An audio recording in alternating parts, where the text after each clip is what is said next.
Hey, what's up guys? Welcome on Best Workout Videos.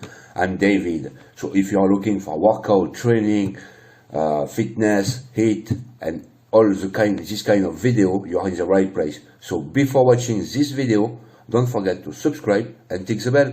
So now, let's watch. Welcome back to the School of Calisthenics. Tim and Jacko here. This is beginners ring workout part 1, and we're going to look at some rowing movements to try and help balance out the shoulder for more the sort of pushing exercises we're doing. And one of the key parts we're going to have in it is some horizontal rowing, so that we're going to be rowing in this plane rather than just in our pull-ups and our vertical positions, to try and balance out some of all that pushing we do in those pull-ups, to help balance out that shoulder. So we're working some of the posterior delt, we're working that shoulder blade retraction and get those shoulders healthy in good positions. One thing I love about the rings, guys, is we can literally take them anywhere. If you've got something to hang them from, you're good to go. You've got a full body workout for what, 15-20 quid these will cost. So we get to use these outside today, the sun's shining, and that's always a priority for us. But we still use these in the gym. So if you can get a set, you've got loads of options for your pulling work. We do so much pushing. These were a great solution to make sure we've got balance in our training program. Yeah. So follow along. We've got 5 exercises for you. Let's get into the lesson now.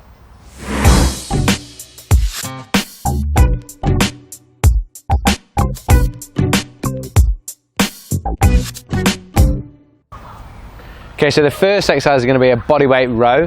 So what Tim's going to do is going to be like, the lower Tim goes, the harder he's going to make this. So he's going to change his foot position to make it more or less difficult for him. So if he walks his feet back, as he starts to come up at a bit of an angle, that's going to make it easy for us. So as a beginner, we're going to start somewhere up here, and you can progress by walking your feet forward. A couple of key points before we even get into the rowing movement is, he's got his abs tight like he's ready to take a punch, and his bum's on like he's squeezing a 50-pound note between his butt cheeks, and that creates that nice trunk and body alignment.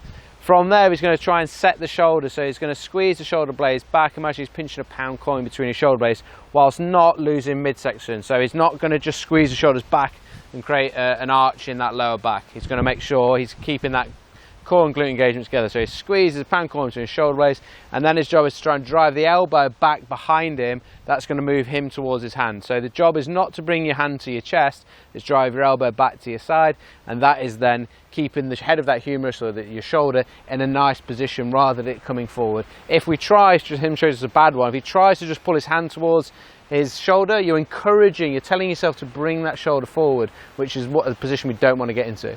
So he's driving the elbow back, as you finish on the gun and drives the elbow back, that shoulder stays in a nice position, securely in the socket, and that is our body weight row. The next move we're going to have a look at is a bodyweight reverse fly. Now this is one of my absolute favourites because it gives us a load of stimulation for the posterior deltoid. It's this guy at the back of the shoulder, and what that does is really creates a nice balance around the shoulder structurally and aesthetically, but it also provides a huge amount of stability while the shoulder's working. And if we want to start to get in some decent muscle up positions, we're going to need to be strong out here, and that's what the posterior deltoid is going to help us with. So an absolute essential for me.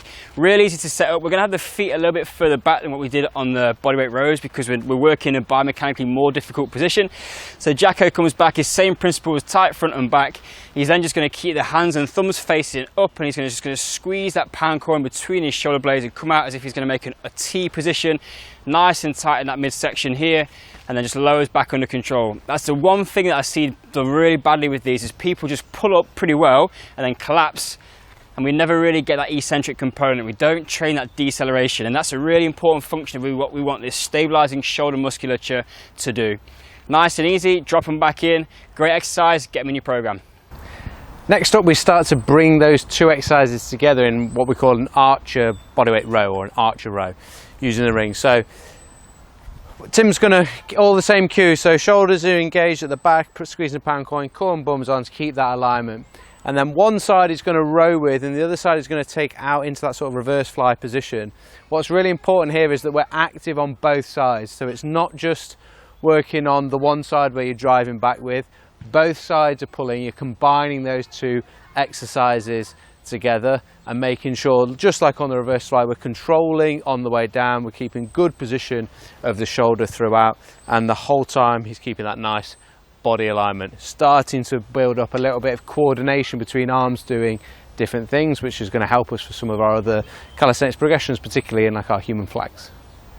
So next up we're going to look at some pull-ups, an absolute calisthenics staple, and a great progression if we're looking for some ring muscle up work is just getting some reps in the locker here with our rings over a tree or bar, whatever it might be. So the setup's pretty simple. Jacko's just going to grab the rings in a normal grip. As he then starts to pull through, he's just going to make sure he's staying strong in the middle and he's screwing those hands in so he makes a neutral grip position at the top.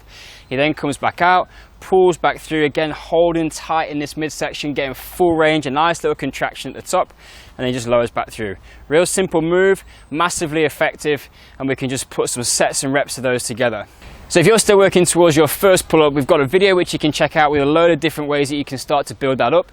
But one simple way we're just going to show you with the rings now is if you're working outdoors like this and you want to start to get some work in, you haven't got bands or anything with you, all you're going to do is just jump from the bottom position up to the top, try and catch it, and then just perform an eccentric portion of the movement. So you're just going to lower through, just training that deceleration. That's going to build some more global strength in the muscle, and that's going to help you then to start to work towards the actual pulling through the full movement as well. On those, just really important that we're making sure we're getting tension on the way down, not just free falling, so I'm not jumping to the top, getting to here, and then falling down. And it could even tag some of those onto the end of you might do 6 pull-ups, then you might chuck on 4 eccentrics to make up your 10 if that's the sort of rep ranges you're trying to hit. Perfect. Okay, then the final exercise is a little bit like that progression with the archer row, but it's going to be in the pull-up position. So it's a nice little progression for those that want to eventually get on to any single arm pull-up type of work. So Tim's going to do the exact same thing as in the pull-up. So he sets down, he sets the shoulders first, so he screws them in, pinch and pound core and shoulder blades, and then he's driving up but taking the arm out to the side, and then he comes back down. So he's pulling on one side and he's driving the arm out on the other, trying to keep that control the whole time. Big thing on this is just going to taking that arm out to the side. Don't think that that arm isn't doing anything.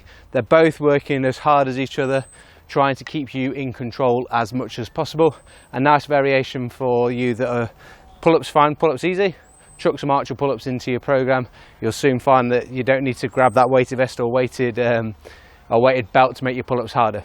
Might just finally rotate a bit if you branch it straight. Yeah. Don't worry about that. So if you've got a set of rings, guys, and you've got a few exercises which you can use, you can really get a great workout. The pulling strength is such an important part of calisthenics, and there's 5 exercises. You can make those more difficult by changing foot position or adding a load, but for most of those, actually, just putting some volume in is a really good way to start to get some progression. Yeah, if you haven't yet subscribed, make sure you click that up there. If you haven't got our free beginner's guide, and those that are watching this that are beginners and you haven't got it, you need to get it. That's down there. That's free. It's going to give you everything you need to get started. And then finally, if you haven't seen one of our other lessons, that's up there. Until next time, guys, class dismissed. Hey, I'm back. Thanks for watching this video. So before leaving, don't forget, subscribe, tick the bell, put a thumbs up, and take care, guys. Bye bye.